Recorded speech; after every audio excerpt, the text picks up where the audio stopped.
Oke, shalom, selamat malam. Kita ketemu lagi channel Pelita Kakiku, karena firman-Mu adalah pelita bagi kakiku dan terang bagi jalanku. Beberapa hari yang lalu saya menonton sebuah video dari channel YouTube Bapak Esra Soru, Esra Alfred Soru, seorang hamba Tuhan dari GKIN Revival Kupang, gitu ya. Dan beliau membuat sebuah video yang menarik tentang apa sih namanya gembalakanlah domba-dombaku. Gitu ya, mungkin sebentar kita akan lihat videonya. Nanti setelah itu saya akan buat beberapa hal untuk menjelaskan ulang, untuk mempertegas, untuk memberikan kepada kita penjelasan lebih jauh mengenai hal ini. Gitu ya. Buat Anda yang mungkin udah pernah melihat video ini, saya pertama sertakan juga link untuk channel ke Pak Esra Alfred Sorunya. Silahkan Anda bisa menonton langsung. Buat Anda yang sudah pernah menonton video ini, di bagian deskripsi juga saya sediakan timestamp sehingga Anda bisa langsung skip videonya langsung ke bagian yang saya jelaskan di sana. Oke, kita akan lihat dulu videonya sebentar ya. Renungan kita hari ini masih dari Yohanes 21. Yesus bertanya kepada Petrus, "Simon, apakah engkau mengasihi aku?" Dan Simon menjawab, "Ya Tuhan, engkau tahu aku mengasihi engkau." Lalu Yesus menjawab dia, "Gembalakanlah domba-dombaku." Dan kalimat ini ulang sampai 3 kali. Gembalakanlah domba-dombaku. Yang saya mau tekankan pada saat ini adalah kata-kata domba-dombaku. Yang bicara adalah Yesus, berarti domba-domba itu adalah milik Yesus. Yesus berkata kepada Simon, "Gembalakanlah." Berarti Simon diangkat menjadi gembala untuk merawat, untuk memberi makan, untuk menjaga domba-domba. Tapi domba-domba itu tidak pernah dikatakan sebagai milik Simon pribadi. Itu adalah domba Tuhan yang hanya dipercayakan kepada Petrus untuk menggembalakan atau memimpin. Nah, ini kita perlu sadar bahwa sebenarnya orang-orang yang Tuhan percayakan untuk kita layani, terutama pendeta-pendeta, harus menyadari, seringkali kita berpikir bahwa jemaat-jemaat kita itu adalah milik kita. Sebenarnya itu hanya milik Tuhan yang dititipkan pada kita untuk dijaga, dirawat, dan kita bertanggung jawab kepada pemilik domba itu, yakni Tuhan Yesus sendiri. Nah, seringkali ini tidak dipahami sehingga saya melihat ada banyak pendeta berkelahi dengan pendeta atau menjadi marah, benci kepada pendeta lain karena ada jemaat pindah dari gereja A ke gereja B, lalu dituduh, "Oh, pendeta gereja ini telah mencuri domba-domba saya." Seringkali terjadi begitu. Bagi saya itu seharusnya bukan menjadi problem. Karena apa? Jikalau saya dipercayakan ada jemaat Tuhan, domba-domba, terus dia pindah ke sana, saya tahu gereja di sana itu bukan gereja sesat, juga melayani Tuhan. Berarti dia bisa pindah kandang, tapi dia tidak pindah gembala. Dia tetap adalah domba milik Tuhan sendiri. Karena itu kalau kita menyadari seperti ini, maka gereja tidak akan bertengkar dengan gereja hanya karena perpindahan jemaat. Itu bukan berarti saya mendukung bahwa orang boleh berpindah gereja seenaknya. Tapi yang saya maksudkan adalah bahwa apabila saudara dipercayakan kepada suatu gembala untuk dilayani, untuk dijaga, dirawat, tapi domba itu tidak dilayani dengan baik, saudara tidak dilayani dengan baik, atau gembala-gembala itu bukannya memberi makan yang baik, malah memberi racun dengan ajaran-ajaran yang sesat, saudara bukan milik pendeta itu, saudara milik Tuhan. Saudara boleh mencari gereja yang lain, saudara boleh mencari hamba Tuhan atau pendeta yang lain yang bisa bertanggung jawab kepada Tuhan di dalam merawat, memelihara, membimbing saudara. Ingat, saudara bukan milik pendeta, saudara bukan milik hamba Tuhan tertentu, saudara milik Tuhan. Sepanjang saudara tetap milik Tuhan, saudara berada di kandang mana, itu bukan jadi soal. Karena itulah bagi hamba Tuhan harus sadar ini, tapi bagi jemaat juga harus menyadari hal yang sama. Gembalakanlah domba-dombaku. Setiap domba, saya, saudara, itu adalah milik Tuhan, yang adalah gembala pemelihara jiwa kita. Tuhan memberkati kita. Ya, baik saudaraku, setelah kita lihat, saya cukup kagum dengan statement yang disampaikan oleh Pak Pendeta Esra Alfred Soru, bagaimana dia seorang gembala sidang yang tadi saya sudah bilang dari GKIN Revival Kupang, dan dia dengan berani menyatakan satu kebenaran firman Tuhan bahwa Allah berkata suruh mengembalakan domba-dombanya Tuhan, bahwa apa sih namanya gembala adalah sesuatu yang dipercayakan, dan domba-domba itu adalah milik Tuhan, gitu ya. Sehingga apa sih namanya setiap gembala yang dipercayakan tidak boleh berebutan domba dengan gembala lain, karena itu semata-mata hanya suatu kepercayaan yang Tuhan berikan. Karena sesungguhnya domba-domba itu semua adalah milik Tuhan. Dan ini suatu statement yang berani, dan saya melihat ini suatu hal yang baik, gitu ya. Dan ini juga yang perlu kita semua belajar, bahwa setiap orang yang kita layani, setiap domba-domba yang ada Tuhan antar ke tempat kita, itu semata-mata karena Tuhan yang percayakan, itu bukan milik kita, gitu ya. Pada kesempatan ini saya ingin menyoroti 2 hal. Yang pertama yang berhubungan dengan gembala, dan yang kedua yang berhubungan dengan domba itu sendiri, gitu ya. Tadi Pak Esra Soru juga udah menjelaskan bahwa apa sih namanya Yang mengembalakan itu hanya semata-mata kepercayaan yang Yesus berikan, kepercayaan yang Tuhan berikan gitu ya. Ada beberapa hal yang saya ingin bagikan di sini. Saya bukan bermaksud untuk menggurui, tetapi ada beberapa hal yang saya ingin bagikan untuk bagaimana seorang gembala, seorang pemberita firman Tuhan, seorang pendeta, seorang pemimpin gereja bisa meningkatkan diri terus, sehingga domba-domba yang dilayani akan tetap setia, akan tetap mendapatkan sesuatu dari tempat pelayanannya gitu ya. Sekali lagi bukan bermaksud saya menggurui atau apapun juga, tapi saya ingin berbagi tentang apa sih yang kita lakukan sebagai seorang gembala sidang, sebagai seorang pendeta, sebagai seorang gembala di sebuah pelayanan, untuk bagaimana kita meningkatkan diri. Seringkali kita hanya banyak berbicara masalah pertumbuhan itu kepada jemaat, seakan-akan jemaat yang perlu bertumbuh. Tapi sebenarnya pertumbuhan itu menjadi sesuatu hal di mana dua belah pihak kita semua perlu bertumbuh, baik yang dilayani maupun yang melayani. Gitu ya. Dan yang pertama di sini saya akan sorot mengenai masalah gembalanya atau para pelayannya. Gitu. Hal apa saja sih yang perlu kita tingkatkan? Hal apa aja sih yang perlu kita kembangkan terus supaya kita bisa melayani dengan sebaik mungkin, supaya kita bisa melayani sesuai dengan kepercayaan yang Tuhan berikan dengan segenap hati dan membawa domba-domba semakin mengenal Tuhan. Gitu ya. Hal yang pertama kalau kita perhatikan dalam firman Tuhan, salah satu kriteria atau persyaratan yang dituntut dari seorang pelayan Tuhan, yang pertama adalah cakap mengajar. Gitu ya. Statement ini seringkali agak kurang diperhatikan buat beberapa pelayanan karismatik, terutama yang meluaskan pekerjaan Roh Kudus, karena selalu berpikir bahwa Roh Allah memimpin kita berbicara, Roh Allah memimpin kita menyampaikan sesuatu, dan itu mengalir sesuai dengan pimpinan Roh Kudus. Itu tidak salah. Tetapi jangan lupa bahwa seorang pemberita firman Tuhan, seorang gembala, seorang pendeta, dia perlu juga meningkatkan kecakapan dia untuk mengajar. Kecakapan mengajar ini menjadi sesuatu hal kriteria yang penting yang harus dimiliki oleh seorang pemberita firman Tuhan, oleh seorang gembala, oleh seorang pemimpin sebuah gereja. Gitu ya. Kita akan lihat beberapa ayat firman Tuhan mengenai kecakapan mengajar. Ayat yang pertama saya akan ambil di dalam 1 Timotius 3 ayat yang kedua, dikatakan seperti ini. Karena itu pendidik jemaat haruslah seorang yang tak bercacat, suami dari satu istri dan dapat menahan diri, bijaksana, sopan, suka memberi tumpangan, dan lanjutannya cakap mengajar orang lain. Jadi cakap mengajar menjadi sesuatu hal yang diperlukan.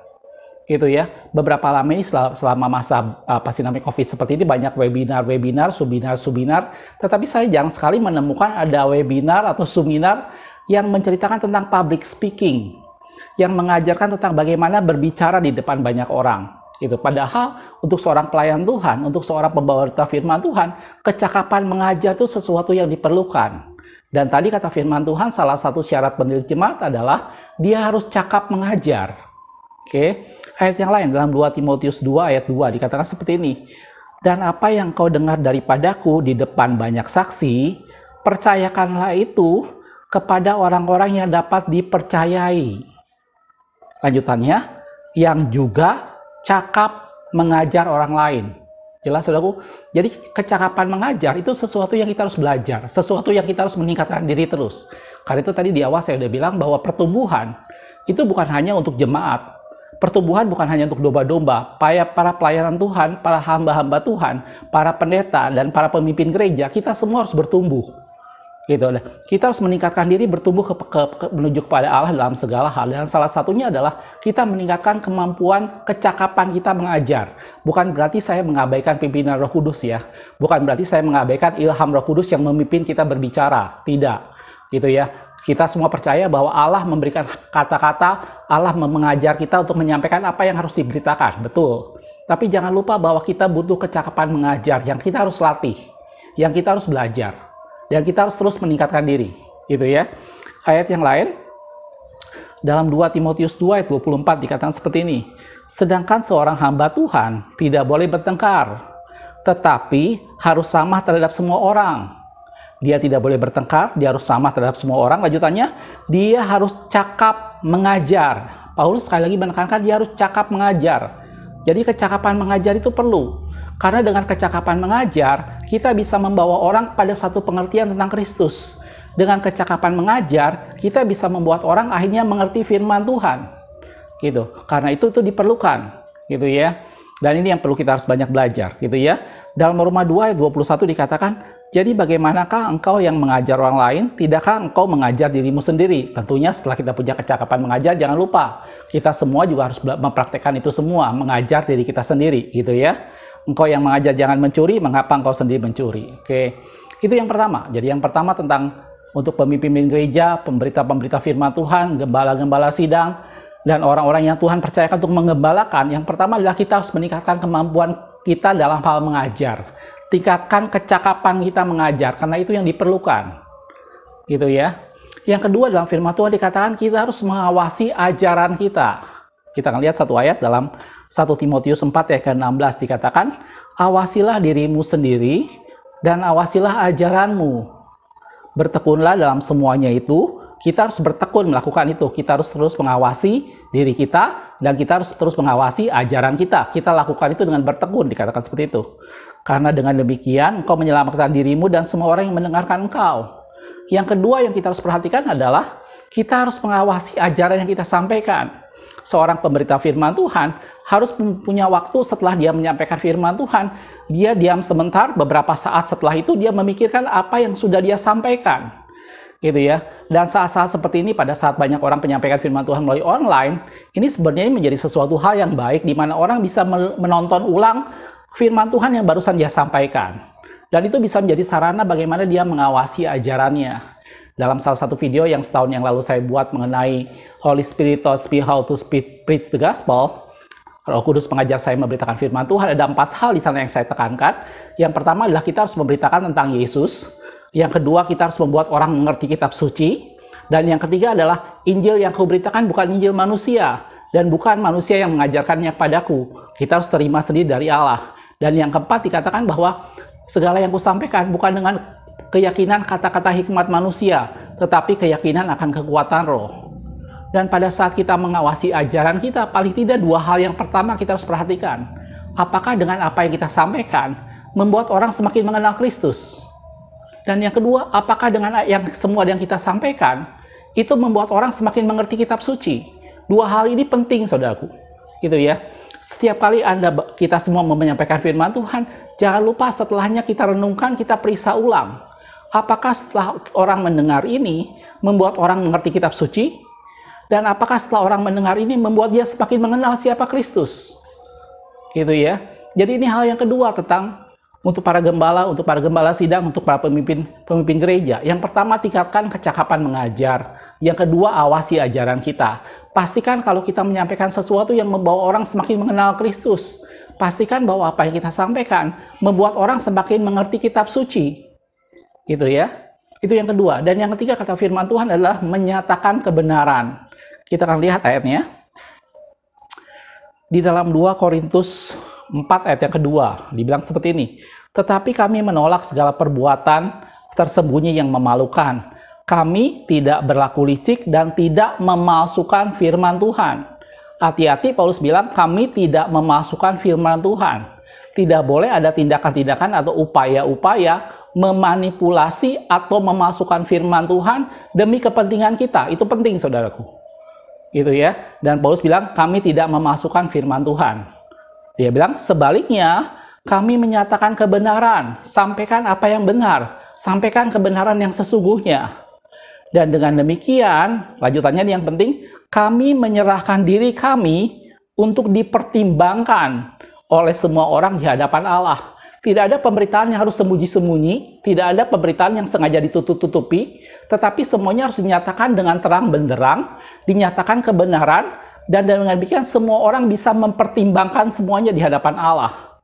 Gitu. Dan ini hal yang berikutnya yang penting dalam hal pemberitaan firman Tuhan. Jelas, saudaraku? Jadi itu masukan yang saya bisa bagikan berhubungan dengan gembala. Kepada orang-orang yang Tuhan percayakan, ingat, domba-domba bukan milik kita. Mereka adalah orang-orang yang Tuhan percayakan dan bagian kita membawa mereka saling mengenal Tuhan. Membawa mereka semakin mengenal Tuhan. Gitu ya. Yang pertama, mari tingkatkan kecakapan mengajar. Itu menjadi satu kriteria yang penting untuk seorang pemberita firman Tuhan. Gitu ya. Kita perlu pimpinan Roh Kudus, kita percaya Roh Kudus memimpin kita, mengilhamkan segala sesuatu yang perlu kita sampaikan. Tapi jangan lupa bahwa Allah perlu kecakapan mengajar pada diri kita. Diri kita sebagai media salurannya perlu punya kemampuan yang cukup, punya kemampuan dalam hal mengajar di mana kita meningkatkan diri dalam hal itu. Gitu ya. Hal yang kedua adalah kita harus mengawasi apa yang kita sampaikan.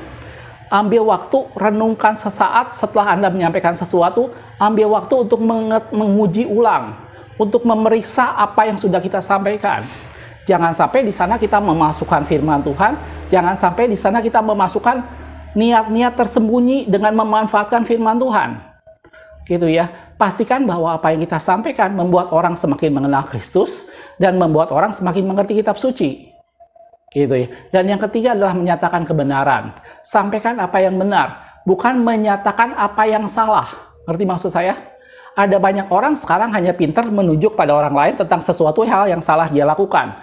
Kamu salah, kamu salah. Bahasa roh harusnya bukan begini, kesembuhan harusnya bukan begini. Orang hanya pintar menyatakan kesalahan. Padahal dalam firman Tuhan tadi Paulus katakan bahwa aku menyatakan kebenaran. Yang kita harus nyatakan adalah kebenaran sehingga orang mengerti itu kebenaran itu apa. Dan kalau dia memahami kebenaran dalam firman Tuhan bilang, tulisan yang diilhamkan Allah, dia akan menyatakan kesalahan baru. Orang akan tahu kesalahannya pada saat dia tahu firman Tuhan, pada saat dia tahu kebenaran. Dan tugas seorang hamba Tuhan itu menyatakan kebenaran. Gitu ya. Paulus juga menuliskan bahwa ada orang yang menyampaikan firman Tuhan dengan maksud yang tidak jujur. Dan tentunya ada beberapa di antara kita yang sempat melihat bagaimana ada orang-orang yang menyampaikan firman Tuhan dengan satu motivasi, dengan satu niat tertentu. Misalnya dia sedang berkonflik dengan istrinya dan firman Tuhan disampaikan sebagai bentuk sindiran, bisa begitu, atau dia jengkel dengan satu keadaan dan pada saat dia menyampaikan firman Tuhan dia mengeluarkan unek-unek tentang hal itu. Nah, itu semua kita harus jaga, saudaraku, bahwa kita menyatakan kebenaran dan tidak ada niat dalam diri kita untuk memalsukan firman Tuhan demi kepentingan kita. Jelas, saudaraku, sehingga domba-domba yang dipercayakan pada kita, mereka bisa mendapat makanan yang baik. Jelas, saudaraku, itu 3 hal pertama mengenai gembala. Kalau saya ngomong soal gembala, tentunya nggak fair kalau hanya gembala saja, gitu ya. Kita lihat sekarang bentuk dombanya, gitu ya. Tadi Pak Esra Soru juga mengatakan bahwa domba kita bukan milik gembala, tapi kita milik Tuhan, gitu ya. Tapi bukan berarti dengan begitu domba boleh pilih gembala sesukanya, pindah ke semua gereja mana aja dia suka, tentunya tidak begitu. Gitu ya. Nah, apa sekarang kita lakukan sebagai domba? Kalau kita ada dan saya sebagai domba, apa sih yang kita lakukan? Betul, kita memang milik Kristus. Betul, kita bukan milik satu gereja tertentu. Betul, kita bukan milik gembala tertentu. Betul. Gitu ya. Tetapi jangan lupa bahwa kita tidak bisa bertumbuh. Kita tidak bisa menjadi dewasa apabila kita tidak mengikatkan diri dan tunduk pada penggembalaan seseorang. Jelas, saudaraku? Jadi kalau Anda dan saya sebagai domba, kita berpikir, oh saya milik Kristus, saya kemana aja sesuka saya bisa. Tentunya tidak begitu, saudaraku. Kita harus memutuskan untuk kita berkomitmen dengan satu gereja lokal, untuk kita menundukkan diri dalam pimpinan seorang gembala. Gitu ya. Jadi ada beberapa hal yang ingin saya perhatikan mengenai domba. Yang pertama adalah hal kesetiaan. Gitu ya. Tentunya ini menjadi sesuatu hal yang penting, karena kalau kita mau cari di gereja manapun juga, kita tidak akan menemukan namanya gereja yang sempurna. Setiap gereja pasti punya kelemahan, punya kekurangannya. Tetapi Tuhan pimpin kita ke satu tempat, di sana adalah supaya kita bisa memberikan kontribusi, di sana kita bisa melakukan sesuatu dan saling mengisi. Jadi kesetiaan menjadi sesuatu hal yang penting. Kita tidak bisa berpikir, oh minggu ini saya mau ke gereja ini, minggu depan saya mau ke gereja ini, minggu depan lagi saya mau ke gereja ini. Nggak bisa. Gitu ya. Anda tidak akan bertumbuh apabila kita memutuskan untuk berpindah-pindah gereja. Kita harus memutuskan untuk komitmen pada satu pelayanan, pada satu gereja di bawah kepemimpinan seorang hamba Tuhan. Gitu ya. Yang pertama adalah kesetiaan. Kalau dalam 1 Korintus 19 ayat 17, Paulus katakan seperti ini. Aku bergembira atas kedatangan Stefanus, Fortunatus, dan Archaikus, karena mereka melengkapi apa yang masih kurang padamu. Jadi sebenarnya, kenapa kita harus mengikatkan diri pada satu pelayanan?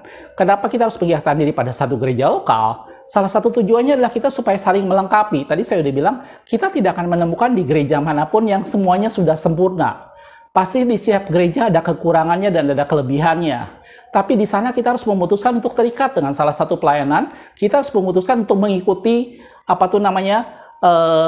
bimbingan dari seorang hamba Tuhan tertentu. Kenapa? Karena itu tujuannya saling melengkapi. Gitu ya. Melengkapi apa yang masih kurang padamu. Di Amsal 27 ayat 17 dikatakan, besi menajamkan besi, orang menajamkan sesamanya. Pada saat kita berada dalam satu lingkungan gereja, pada saat kita ada dalam satu lingkungan gereja lokal, di sana kita saling mengasah diri, di sana saling mendewasakan, di sana kita saling melengkapi satu dengan yang lainnya. Gitu ya. Dalam 2 Korintus 8 ayat 14 dikatakan seperti ini. Maka hendaklah sekarang kelebihan kamu mencukupkan kekurangan mereka, agar kelebihan mereka kemudian mencukupkan kekurangan kamu, supaya ada keseimbangan. Jadi Allah menempatkan kita di satu gereja lokal, tujuannya untuk kita saling mengisi. Apa yang ada pada kita, kita bisa bagikan buat rekan-rekan kita di sana, dan apa yang mereka punyai, kita bisa terima sebagai satu bentuk di mana kita bisa berkembang bersama-sama, kita bisa maju bersama-sama, kita bisa tumbuh bersama-sama.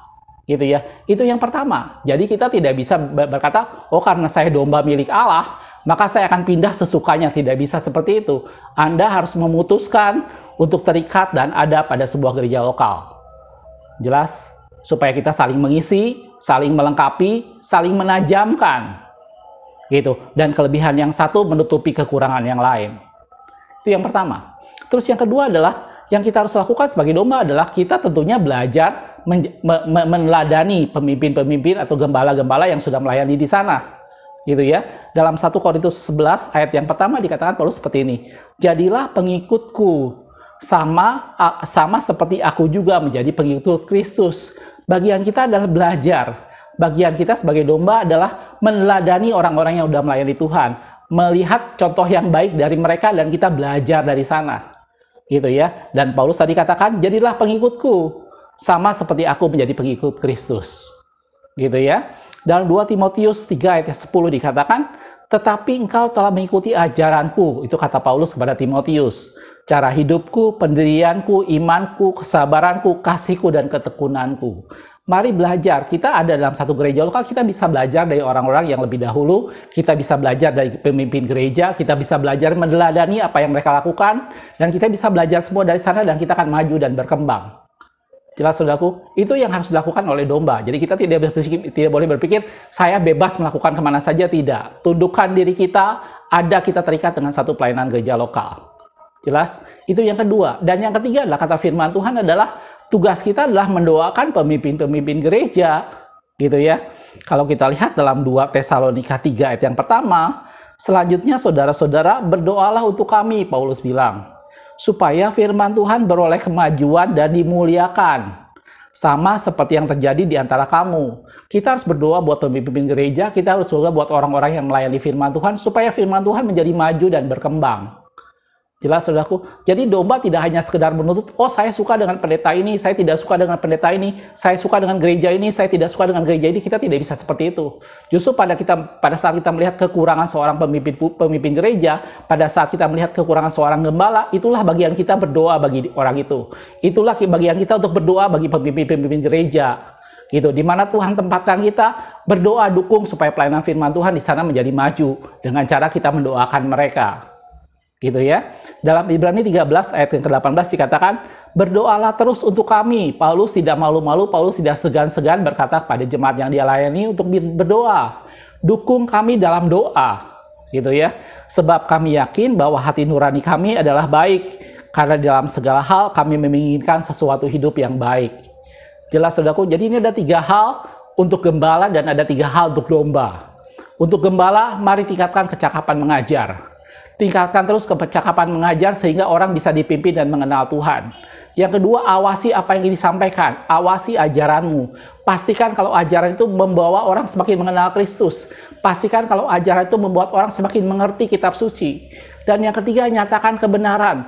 Jangan pasukan firman Tuhan, jangan masukkan motivasi-motivasi tersembunyi dalam firman Tuhan yang sedang disampaikan. Sampaikan kebenaran dengan nyata. Jelas, saudaraku, itu 3 hal untuk gembala. Untuk domba 3 hal juga. Yang pertama, setia. Allah tempatkan kita di satu tempat, di satu gereja, setia di sana. Gitu ya, tidak ada gereja, tidak ada pelayanan yang sempurna, tapi mari setia di sana. Dan yang kedua, belajar dan meneladani pemimpin-pemimpin gereja di sana. Dan yang ketiga, berdoa bagi mereka. Itulah gunanya kita ada di sana dan saling melengkapi.